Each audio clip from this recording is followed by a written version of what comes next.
Dieu ne veut pas d'intermédiaire entre lui et ses enfants.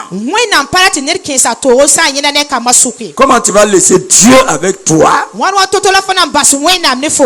pour aller chercher Dieu avec quelqu'un d'autre? Comme je vous ai dit, un enfant de Dieu n'a pas besoin d'aller chez les prophètes. Tu n'as pas besoin d'aller pour qu'un prophète consulte Dieu pour toi. Ça, c'est un péché.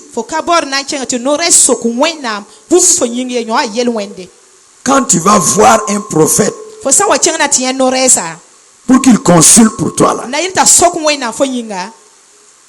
c'est de l'incrédulité, c'est des foutaises, c'est un grand péché. Parce que tout enfant de Dieu a le Saint-Esprit en lui. Il a Dieu avec lui. Comment tu vas laisser Dieu avec toi pour aller chercher Dieu avec quelqu'un d'autre? Ce matin, je suis là avec vous. Mais imaginez que vous sortez encore aller voir quelqu'un pour dire: je vais parler à l'apôtre Yoli. On va dire: mais là où tu as quitté là, l'apôtre Yoli était là-bas. Jésus a dit: nous les enfants de Dieu là, si nous avons un problème, des soucis, des besoins, de rentrer dans notre chambre, de prier notre Père Céleste qui est là-bas. Il n'a pas dit allez-y voir les prophètes. Il n'a jamais dit ça. C'est un péché pour un chrétien d'aller voir les prophètes. Dieu ne veut pas d'intermédiaire entre lui et ses enfants. Il veut une communion personnelle entre toi et lui. Toi et lui, vous allez vous parler. Si Dieu ne peut pas t'exaucer dans ta chambre là, c'est pas en allant voir un prophète que tu seras exaucé. Jamais.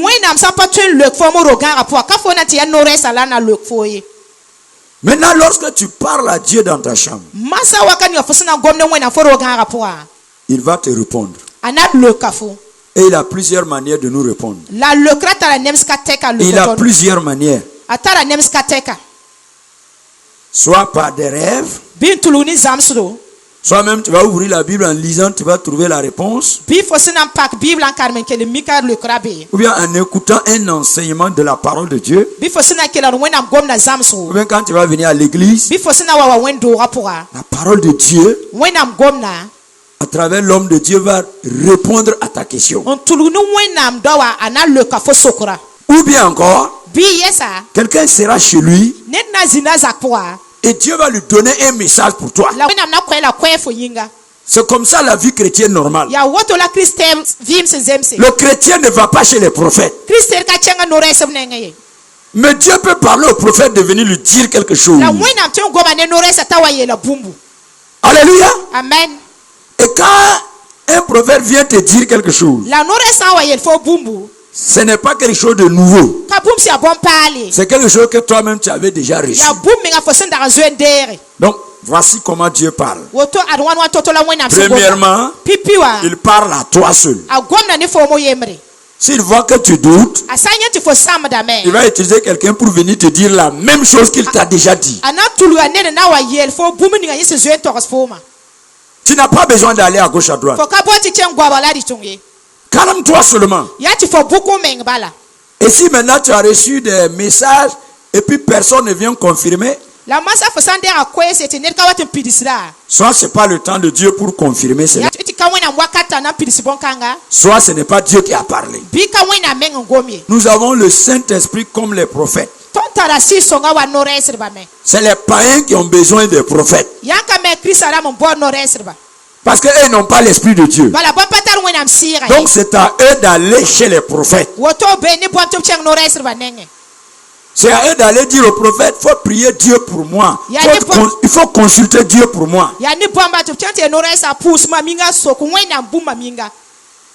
Quelqu'un qui n'a pas de démons en lui. Il va aller voir les détenteurs des démons pour leur dire, consultez vos démons là pour moi. C'est comme ça. Comme lui, il n'a pas de démons. Lui n'a pas de relation avec les démons. Il n'a pas de relation avec les démons. Il va voir quelqu'un qui a une bonne relation avec les démons. Et il va dire à cette personne, consulte les démons là pour moi. C'est la même chose. Quelqu'un qui n'a pas l'esprit de Dieu en lui, il doit aller voir quelqu'un qui a l'esprit de Dieu et dire à cette personne, consulte l'esprit de Dieu pour moi. Mais toi qui as l'esprit de Dieu, tu ne dois pas le faire. Toi-même va consulter l'esprit de Dieu pour toi-même. Sois patient seulement. Même s'il ne répond pas tout de suite, là, sois patient. Dieu ne parle pas comme la diarrhée. Il prend tout son temps pour te répondre. Toi, persévère seulement. La réponse viendra d'une manière ou d'une autre. Et tu sauras que c'est Dieu qui te parle. Ça peut venir à travers la prédication. En tout cas, quand lui va te parler, tu vas savoir que Dieu t'a répondu. Tu ne vas même pas douter.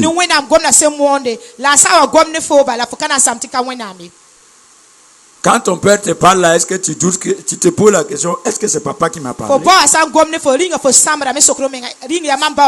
Ce matin, il y a deux personnes qui vous parlent. Si on vous demande, qui est pasteur Yoli qui vous parle, vous n'allez pas dire que c'est elle. C'est la même chose. Dieu là, tu connais sa voix, tu connais. Tu connais. Il sait comment te parler pour que tu saches que c'est lui Dieu qui te parle. Dis à ton frère, arrête de dire que tu ne connais pas la voix de Dieu. Tu connais. Le discernement de la voix de Dieu vient comment? Par la connaissance de la parole de Dieu. Et par la connaissance de ton Dieu. Comment quelqu'un discerne la voix de son père, de sa mère, au milieu de 1000 mamans, 1000 papas?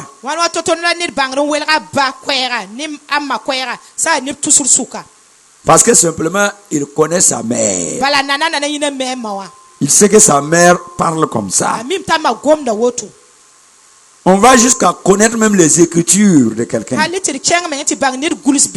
Si tu as l'habitude de lire la parole de Dieu, il y a des voix quand tu vas entendre là. Tu sais que si ce n'est pas Dieu qui va dire ça, là, Satan ne dira jamais ça. Par exemple, tu es en bagarre avec quelqu'un. Une voix te dit, pardonne-le. Et tu te lèves encore pour aller voir un prophète. Ou bien un pasteur. Pasteur. Je suis en bagarre avec un tel, il m'a fait ça, il m'a fait ça. Vous vous dites quoi?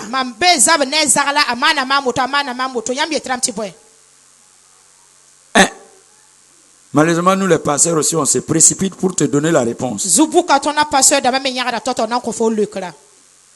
Ou bien si c'est ton mari, par exemple.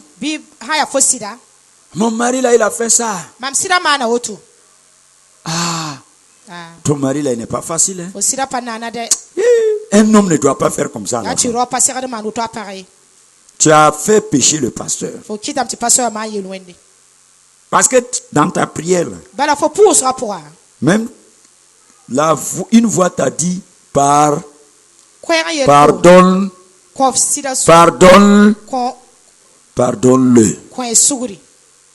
Voilà ce que la voix t'a dit. Mais toi, tu ne veux pas obéir à cette voix. Tu ne vas pas me dire que le diable te dira de pardonner quelqu'un. Tu ne vas pas me dire ça. Tu ne vas pas me dire qu'un démon te dira de pardonner quelqu'un. Même si tu es fou, comment là? Même le fou là connaît la voix de son père. Même si tu es anormal comment là. Toi tu sais qu'entre Satan et Dieu. Dieu c'est amour. Satan c'est la haine. Dieu c'est humilité. Satan c'est orgueil. Si une voix te dit, humilie-toi. C'est Satan. C'est Satan. Si une voix te dit, pardonne. C'est Satan. C'est Satan. Si une voix te dit, va à l'église. C'est Satan. Satan t'encouragera à aller à l'église. Si une voix te dit, donne l'argent à un tel. C'est Satan. Quand même, frère. Et tu dis que Dieu ne te parle. Si une voix te dit il faut prier, Satan va t'encourager à prier. Si une voix te dit prends autorité, le diable va te dire de prendre autorité sur lui-même.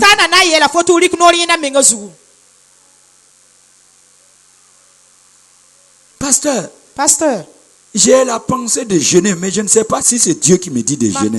Mais toi, là, tu es normal. Mais comme on veut forcément que ce soit un homme qui nous parle, on ne veut pas que Dieu lui-même nous parle. On va aller voir encore le pasteur alors que Dieu a déjà parlé. Souvent même Dieu vous donne des solutions à des problèmes et malgré tout ça vous venez encore voir le pasteur et vous embrouillez, vous mettez le pasteur dans le péché parce que si lui, par exemple, il s'est réveillé avec des mots de vente ou bien il s'est réveillé en bagarre avec sa femme. Il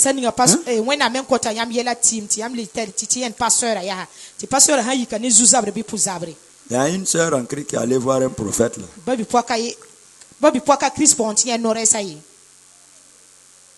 Elle est venue trouver que la prophétesse bastonnait correctement son enfant. Quand la prophétesse a fini de bien corriger l'enfant, elle est venue maintenant s'asseoir pour prophétiser. Elle aussi, elle a dit, vraiment j'ai un enfant impossible. Je vous demande de prier. Quand elle a ouvert la bouche seulement, Dieu a dit que ton enfant là va mourir. Et elle est venue me voir maintenant. J'ai dit, mais madame, toi-même sois intelligent. Tu vois, ta prophétesse était en colère. Son enfant a fait bêtise, elle est en colère. Toi, tu viens dire encore de prier pour toi, ton enfant. Ça l'a rappelé les bêtises de son enfant.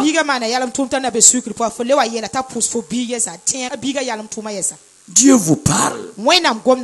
Mais vous jetez les paroles de Dieu derrière. Il faut que ce soit pasteur qui me parle. Là où il faut que ce soit l'homme de Dieu qui vous parle. C'est quand une voix te dit par exemple, celle-là c'est ta femme. Ça c'est une histoire de vie. Ça il faut demander confirmation. Sinon, si c'est écouter les voix internes, non. Tu as déjà vu une voix te dire que la chienne là, c'est ta femme? Hein? Non. La chair même peut te dire ça. Donc là, il faut des confirmations. Il faut demander à Dieu de révéler à d'autres personnes. Ou bien une voix qui se lève te dit, tu seras le président. Où est la confirmation? Une voix qui te dit que non, tel concours là, ça va marcher. Où est la confirmation? Ou bien une voix qui te dit, démissionne, va faire l'œuvre de Dieu. Ça, c'est des domaines où ça demande la confirmation. Et en ce moment, ne parle de ça à personne. Parce que si tu t'en vas parler, la personne en te regardant va dire que Dieu a dit que c'est ça. Quand Dieu m'a appelé au ministère, je n'ai pas dit à quelqu'un. Je suis resté dans la prière jusqu'à ce qu'un jour, devant tout le monde, mon pasteur m'a désiré. J'ai dit, Dieu, bon, Qu'est-ce que je dois spécifiquement faire? C'est pas en 1 année, 2 ans, 3 ans, 5 ans, parfois 10 ans après la révélation, un jour comme ça. En pleine culte, on m'a soulevé devant tout le monde et dit, Dieu a appelé ce jeune homme là, voilà. Et moi j'avais reçu ça il y a 10 ans. Et je n'ai pas parlé à quelqu'un. Même mariage là, c'est comme ça. Tu n'as pas besoin d'aller parler. Mademoiselle, Dieu a dit que c'est toi ma femme. Si c'est Dieu qui a dit là, la volonté de Dieu, la personne ne peut vaincre ça. Si Dieu a dit que c'est ta femme là, elle va tourner, se retrouver dans ta casserole là. Amen. Il y a des domaines qui demandent des confirmations, mais il y a des domaines, on sait bien que c'est notre papa. Donc, même dans la famille, là, il y a des choses qu'on veut une confirmation. Tant qu'on n'a pas la confirmation, on n'ose pas le faire. Que ce soit dans la police, dans le gouvernement, dans l'armée, il y a des choses qu'on peut faire. On sait que c'est la volonté du gouvernement comme ça. Mais il y a d'autres choses. Si on veut faire là, il faut une autorisation. Si tu le fais sans l'autorisation, c'est des problèmes. Même si c'est pour faire du bien. Aujourd'hui, les gens ouvrent les églises sans l'autorisation du ciel.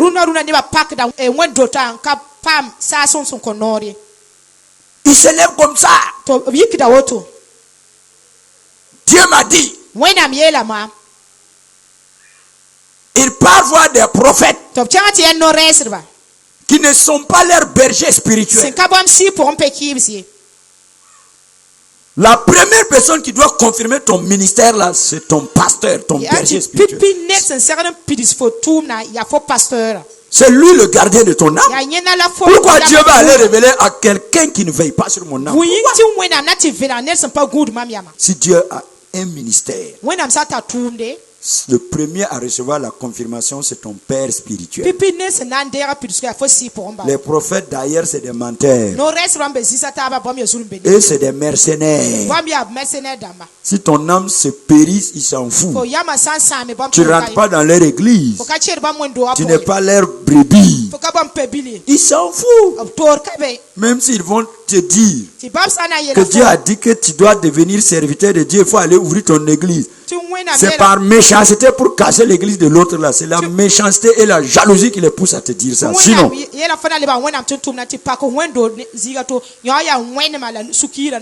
Sinon s'ils étaient sincères, ils allaient te demander, est-ce que tu rentres dans une église? Tu vas dire oui. Qui est ton pasteur? Tu vas dire c'est un tel. Tu vas te dire d'accord. J'ai reçu un message. Mais je peux te dire, mais ne fais pas ce que moi je te dis là. Tant que ton pasteur n'a pas confirmé. Parce que c'est lui le gardien de ton âme. À cause des esprits de mensonges, des fausses églises sont nées. Mais ce qui est sûr, le nom de Jésus, ça fait avancer en tout cas. Mais ces pasteurs-là, ils n'iront pas au paradis. Ah oui, Paul a dit que lui, il pouvait être rejeté après avoir prêché aux autres. Tu peux ouvrir une école, enseigner les gens. Jusqu'à même ils vont avoir leur CP. Mais l'État ne te reconnaît pas. Pourtant, tu as fait du bien à la population. Mais tu n'as pas le récépissé. Tu as fait avancer le gouvernement, oui ou non? Tu as fait avancer l'éducation du pays, oui ou non? Mais tu n'as pas récépissé. Tu n'es pas reconnu dans le programme de l'État. C'est comme ça, il y a des pasteurs. Ils gagnent des convertis. Mais ils ne sont pas reconnus. Le jour de la récompense, ils vont se lever pada. Oh, si je suis man of God, on va regarder la liste. Ton nom ne figure pas parmi les fonctionnaires du royaume des cieux. Dans le royaume des cieux, là, on demande ton matricule spirituel. Matricule. Je ne savais pas qu'il y avait matricule. Combien de pasteurs n'ont pas de matricule spirituel? Mais ça n'empêche pas que des gens se convertissent. Parce que ce n'est pas eux qui convertissent. C'est le nom de Jésus qui convertit. Mais eux-mêmes là, c'est eux que Jésus dira: arrière, je ne vous connais pas. Ils ont fait des miracles, chassé même des démons, mais ils n'ont pas de matricule. Si tu n'as pas de récipicé là, tout ce que tu fais là, est-ce que l'État reconnaît? Il y a des pasteurs, ils n'ont pas de récipicé spirituel. Ils n'ont pas de matricule. Pourtant, ils ont fait des miracles. Ce n'est pas leur péché que Jésus va regarder. Non. Écoute, si ce péché là, il n'y a pas quelqu'un qui ne pêche pas. Les vrais hommes de Dieu pêchent. David était vrai homme de Dieu. Il a volé femme de quelqu'un. Il a volé femme de quelqu'un. Qui t'a dit qu'un vrai homme de Dieu ne court pas femme? Samson était vrai homme de Dieu, non? Mais regardez les fréquentations qu'il avait. Il aimait les prostituées. C'est pas ça le problème. Le problème, c'est le problème de matricule. C'est facile de dire je suis homme de Dieu. Mais où est le matricule? Tu vas dans une église qui n'a pas de récipicé spirituel. Ton pasteur n'a pas de matricule. Quand le diable vient pour voler quelqu'un, quand il vient pour tuer quelqu'un, le pasteur ne peut pas l'arrêter.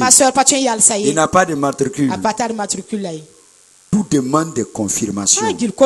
On ne se lève pas comme ça. Il peut monter au trône. Il y a un cheminement. Saül, il était appelé. Mais est-ce que Saül a eu son matricule? Est-ce qu'il a lu le récipicé? Hein? Si vous lisez bien l'histoire, le prophète, son père spirituel lui a dit: va attendre 7 jours. 7e jour, je vais venir pour te donner maintenant ton matricule. Mais pour avoir le matricule, voici les conditions. N'offre pas de sacrifice, c'est moi je dois venir offrir. Comme Satan savait c'était le jour de sa décoration, il n'a pas rempli les conditions. Samuel est venu se fâcher. Samuel a dit: on ne te donne plus matricule. C'est fini comme ça. Mais ça l'empêchait d'être roi. C'est un roi sans matricule. Quand les gros démons comme Goliath se levaient, on a dit: Saül, il faut aller. Saül dit: ouais, je n'ai pas de matricule. Si je m'en vais là, je vais finir avant mon heure. Ouais. C'est là, ce jour-là, les soldats regardent leur roi. Saül, tu es où, non? Pendant ton stage là, on t'a vu, le gouvernement te prenait, tu étais en stage. On voyait l'onction travailler avec toi. Oui. Mais au moment de ma soutenance là, le jour où je devais avoir matricule, j'ai péché. Et on m'a refusé le matricule. Maintenant, voilà Goliath. Il n'a pas osé bouger. Il est sage, hein?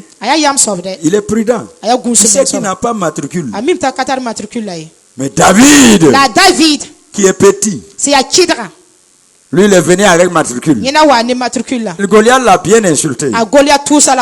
Saül dit: hey, petit, tu vas où comme ça? Vous les enfants là, vous êtes trop chouchous. Tu es trop gelé. Est-ce que tu peux affronter ce type-là? C'est un guerrier. Et puis, il a la matricule de Satan. David dit: Mon roi. David est la mamlima. Il met sa main dans sa poche. Il enlève son matricule. Il dit, tu me vois petit comme ça. Je suis un recommandé du ciel. Je suis un fonctionnaire du royaume des cieux. Ne craignez pas. Si ça me dépasse là, comme je suis fonctionnaire du royaume des cieux, l'armée céleste viendra combattre. Quand il est parti, Goliath est tombé, oui ou non? Goliath est tombé, oui ou non? Que Dieu vous donne des matricules au nom de Jésus. Dis Amen. On acclame le roi des rois. Merci Seigneur.